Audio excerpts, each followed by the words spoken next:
Hi, I'm James Hamilton from Stumpy Nubs Woodworking Journal, and there is so much misinformation out there about stropping your woodworking tools.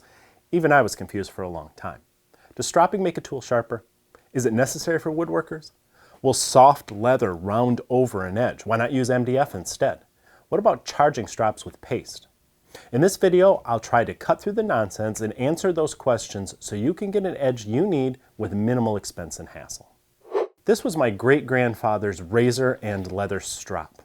The strop used to hang from a post. I remember how he used to pull the leather tight with one hand and stroke the razor back and forth across its surface. He'd do a few strokes on each side every time he shaved. What was he doing? I hear many people say that stropping was just intended to remove the wire edge that was left behind by the sharpening stone. That's the last remnants of steel that the stone pulled away from the edge and left loosely connected like a fine wire. But my great-grandfather only occasionally used his razor on a stone. I saw him use a stone all the time for his pocket knife, and then he'd brush the edge against the palm of his hand to remove any wire edge. The strop had a more complex purpose, and understanding that purpose is key to understanding how a strop can be valuable for woodworkers as well. A straight razor is a bit different than a woodworking tool. It has an edge so micro thin that the whiskers on your face can bend and mash it so it can actually become wavy. The outer surface can also form microscopically shallow scratches and even fine chips from the hair. By stroking a razor's edge back and forth on a leather strop, you are realigning the steel, bending it back in place so it'll cut cleanly again. You're also burnishing the edge, actually moving the surface of the steel around to fill in some of those microscopic nicks and scratches that may have formed. And, depending on the material you're using to strop, you may also be abrading the steel, wearing away some of those fine chips and scratches. Granted, the edge of a chisel is not nearly as thin as the edge of a straight razor, but a strop can still do those same three things. It can bend and change the alignment of the steel. It can burnish or move the steel around the surface, and it can abrade the steel away to remove the flaws. If we as woodworkers utilize these three capabilities properly, we can get razor-sharp edges as quickly and cheaply as our ancestors did. Some modern woodworkers say you should just use plain old wood for stropping. The old-timers had wood, so why did they use leather? Because good quality vegetable tanned leather is unique. It's much smoother than wood, but it also contains natural silicates, making it a very fine abrasive. Wood contains silica as well, but you need only rub your hand on a piece of nice leather to see the difference.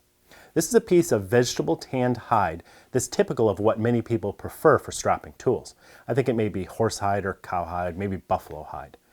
One side has a rough surface. The other has been made smooth and shiny by repeated compressing under smooth glass rollers. Before an edge got dull, an old-timer would strop it on a shiny surface like this because it's just hard enough to bend and realign an edge, just abrasive enough to wear off a tiny bit of steel, and just smooth enough to burnish and polish what's left. Of course, for that to be effective, he had to keep his edge nearly razor sharp at all times. Otherwise, he needed a more aggressive strop, like linen, or he was going back to the stones. Today, instead of using a more aggressive strop, we can just flip it over and use the rougher surface, which is ideal for applying abrasive pastes that are more aggressive than the leather itself, but still ultra fine. We'll talk more about pastes a bit later. But what makes leather uniquely useful as a stropping material is the rough side holds compound better than wood or MDF, and the smooth side is just the right surface for the finest honing. Some folks say it's better to use MDF than leather because the surface of MDF is hard while leather is soft. If you press a tool against soft material, you can compress it and actually curl it up a bit against the edge you're trying to sharpen, potentially dulling it. In theory, this can be true, especially if you're using a very soft leather that compresses easily. But let's go back to the barber strop. He may pull it tight, and there's some technique involved to avoid rolling over your edge completely. But even if he's careful, the leather belt is still going to deflect a bit as he's stroking it, wrapping around the edge more than a stiff piece of leather on a nice flat surface would compress. So how can a barber get an edge sharp enough to shave your face if he's dulling it with every stroke? Well, that's because there's a fine line between blunting an edge and dulling it. A sharp edge occurs where two planes meet. To be perfectly sharp, those two planes would have to just keep going on until the steel at the meeting point is just atoms thick. How long do you think an edge that thin would last? Not at all. On the other hand, if those planes meet at a slightly thicker point, the edge will be more durable. I'm not talking about taking your edge and rounding it right over. I'm just saying that the slight deflection of leather combined with just the light abrasiveness of honing compound is not enough to dull a tool more than it sharpens it. That said, if you have a really soft leather or you really bear down on your tool, you could have some problems. And that's why some people do prefer to use MDF instead. I've done my share of MDF honing. I'm not saying it's wrong if it works for you, but I find that the rough side of the leather holds compound better. There are quite a few options out there when it comes to adding abrasive compounds to your strops. They're diamond paste, but these seem a little bit pricey for me, and as we'll discuss shortly, stropping is really a good way to save money, not spend more of it. One thing I've used a lot of lately is abrasive sticks. These are mixtures of minerals and wax or grease, and many of them can be identified by their color. Black emery is the most aggressive one. Its grit size is about 25 to 35 microns, which is comparable to about an 800 grit diamond stone. Since I sharpen with a 1000 grit diamond stone before I strop, black emery compound would be a step backwards for me. The next finest is white rouge, which typically contains aluminum oxide, and it's often about 8 to 15 microns in size, or comparable to a 2000 grit stone. Next comes brown tripoli, which is 4 to 8 microns, or 4000 grit, and then red rouge, which is 2 to 4 microns, or about 8000 grit. The green and gold sticks that are common these days are around 1 micron or smaller, which is comparable to 10,000 or finer grit. I say sometimes because you never know for sure. Manufacturers don't always tell you what's in their compounds. I can tell you this, if it cuts really fast, it probably contains some coarser particles in it. A good example is this white paste. Trend doesn't say what's in it.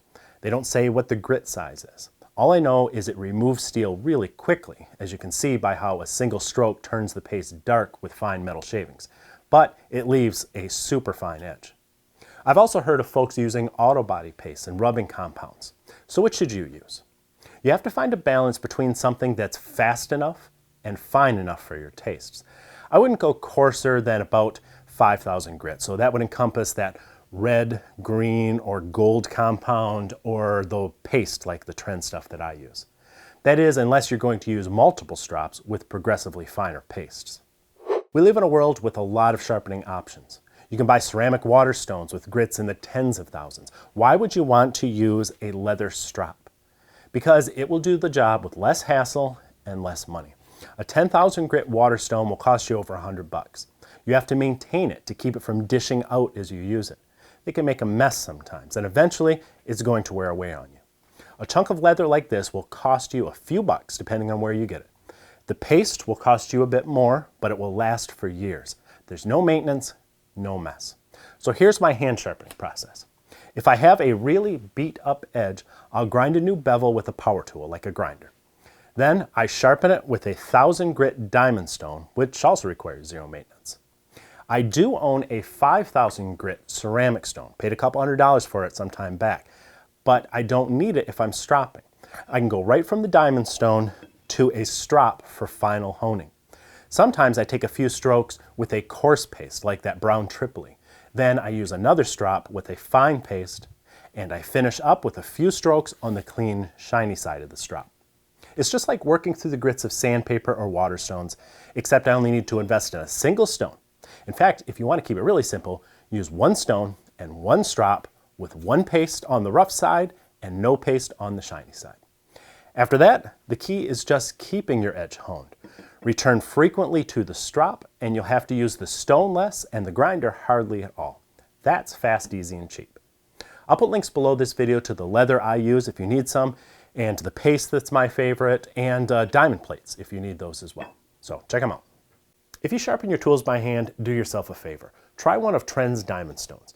You can start with a card, but before long, you'll want a full bench stone because these things cut fast, they stay perfectly flat, and you can go from stone to strop to wood and be back to work in under a minute. I'll link to my favorites in the notes below this video. Wait, don't go yet.